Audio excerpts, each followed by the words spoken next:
Good morning. Today, on this 3rd of July, we look at chapters 28 and 29 of the book of Job. And tomorrow, of course, the 4th of July, I'll do my daily Bible reading as normal, and I will do it on Facebook as normal, and you can listen or watch whenever it works out for you that way. And as I was thinking about the 4th of July, there's this old joke, does the rest of the world have a 4th of July? Well, of course they do, but they don't celebrate it like we do.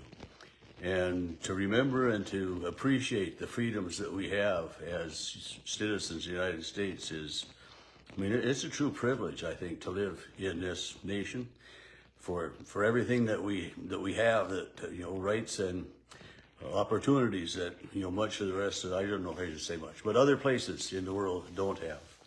And we'll leave it there for now. As we look at these two chapters, Job continues to speak, and his speech goes through the end of chapter 31.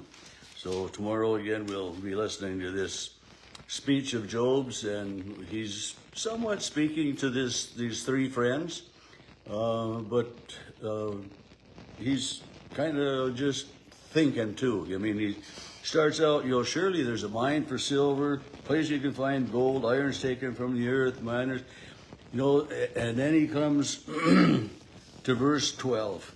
But where is wisdom found?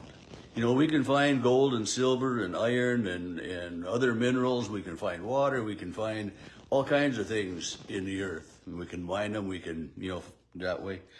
But where does wisdom come from? And, when I first read that, where can wisdom be found? And where is the place of understanding? And you know as well as I do that many times we hear in the world today, common sense isn't so common anymore. Well, that's true, and also wisdom. I mean, we get, it's so easy to look on our, Bing or Google something, we don't have to know stuff.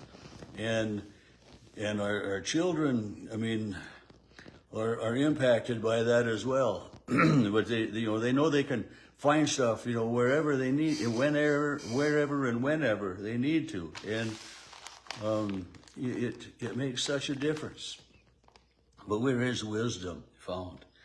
And, he continues, mortals do not know the way to it. It's not found in the hand of the living. The deep say it's not in me. The sky says, the sea says it's not in me. It can't be gotten for a field of gold or silver. You can't be, you can't buy it. It says gold and glass cannot equal it. It can't be exchanged for goods or gold. And then again, verse 20, where does wisdom come from? And where is the place of understanding? He asks that question again, and it is, it's there to make us think, where does wisdom come from?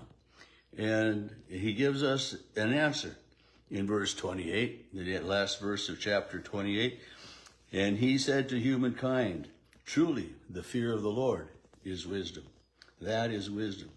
And to depart from evil is understanding. To know and to trust God, to have respect for God, to fear God is to respect him, to know that he is God. And to, as he just says, depart from evil is understanding.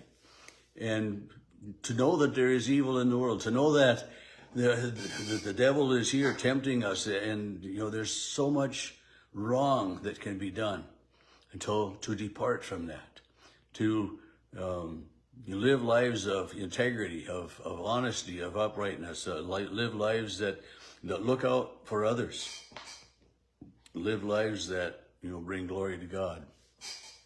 In this morning's devotion, our daily bread, a lady said,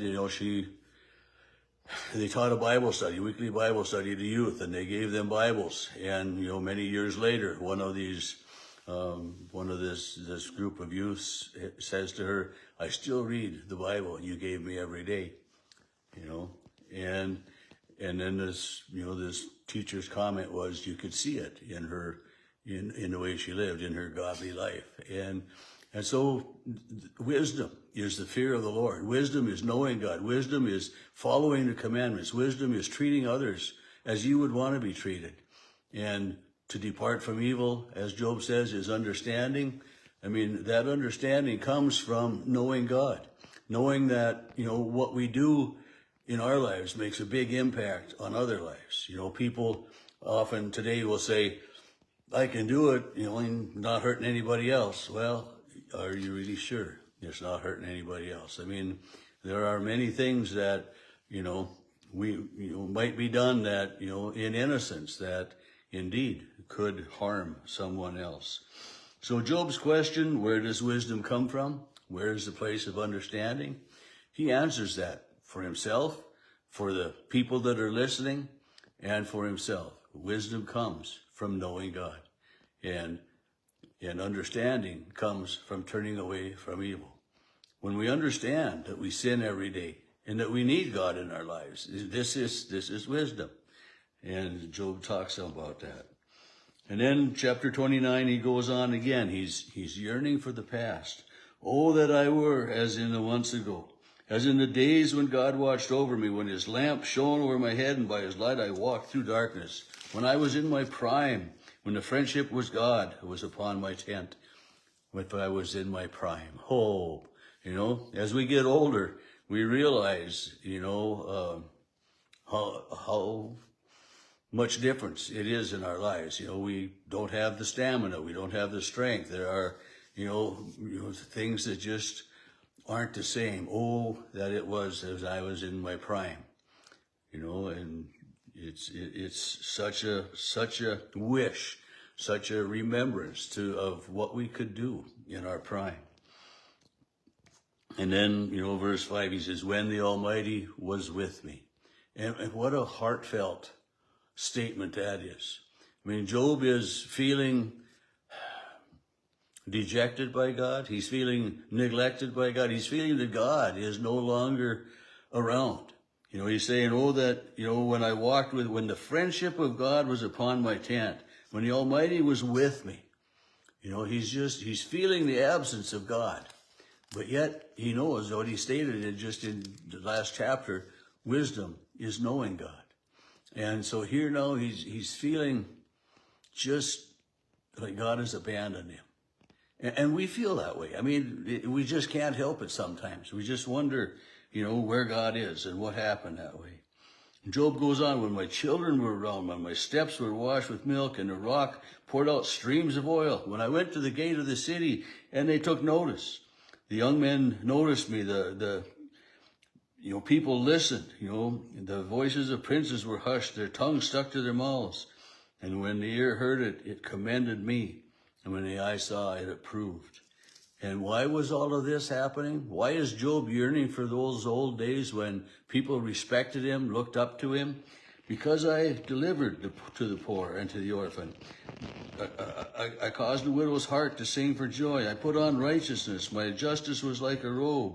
I was the eyes of the blind, the feet to the lame, father to the, and so he's pointing out, he's remembering for himself and for others all the good that he did in his life.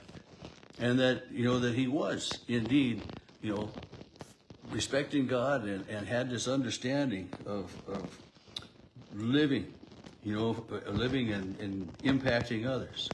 Verse 18 of chapter 29. Then I thought, I shall die in my nest, and I shall multiply my days like the phoenix. The phoenix was a mythological bird, great big bird, more, larger than an eagle. And when it was nearing its death, it would return to its place of birth, and it would build a nest, and the nest would burst into flames, and the phoenix would perish in those flames, and from the ashes, a new bird, a new phoenix would gain life. And so he's wishing to go back to his birth so that he could have this new beginning and this fresh start. And in this fresh start that the phoenix has, it's coming back stronger because of the adversity has been faced, coming back stronger through a difficult situation. And we talk about that too. We know that when we go through these tough times in our lives, that hopefully, number one, our faith is stronger, and that we too are stronger in our realization of what how important and how much impact we can have on others. He says, my roots spread out to the waters. My glory was fresh with me, and my bow ever new in my hand. They listened to me, and they waited. They kept silence for my counsel. I was respected. Job is yearning for those days again. And we've got a couple more chapters to listen to Job. And if you're familiar with the book of Job, we know that Job comes back to this prosperity. He comes back. He does indeed rise like the phoenix. And that's a promise for us, for our eternal lives. That this life will end, we know that, but we will rise again like the phoenix and live with God forever.